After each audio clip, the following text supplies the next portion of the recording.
Ah oui, c'est à partager. Si nous ne claquons pas la porte du franc CFA, de la francophonie, de la Cour pénale internationale, de l'OMS, de l'accord de Paris sur le climat, de l'aide publique au développement, alors les 4 prochaines années là seront les plus risquées et les plus dangereuses pour nous et signeront le retour de la colonisation violente et durable de l'Afrique. On voit tous comment avec l'arrivée de Trump à la Maison Blanche, les Européens n'ont même plus voix au chapitre sur les choses qui se passent chez eux. Mais vous, les dirigeants africains, vous les laissez venir décider ce qui doit se passer chez nous. Vous êtes même comment? Ils sont esclaves comme nous et vous les laissez se comporter en maîtres avec nous. Qu'est-ce qui ne va pas avec vous? La famille, arrêtons de ne partager des vidéos que lorsque ce sont des blancs qui répètent ce que nous savons déjà sur l'Afrique.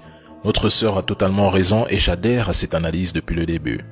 L'Afrique est en guerre, mais beaucoup d'Africains l'ignorent encore. Le retour de Donald Trump entraîne un triple choc économique, militaire et diplomatique, forçant l'Europe à revoir sa stratégie globale. Plusieurs facteurs pousseront la métropole et par extension l'Union européenne à renforcer leur présence en Afrique. Attendez-vous à une stratégie de pillage déguisée. Les Occidentaux miseront sur des actions subversives pour contourner les résistances africaines et reprendre le contrôle de nos ressources. Préparez-vous à des tentatives de coup d'État pro-occidentaux. Des opposants seront financés discrètement pour ramener au pouvoir des régimes favorables à leur vision, comme cela s'est fait dans les années 60-70.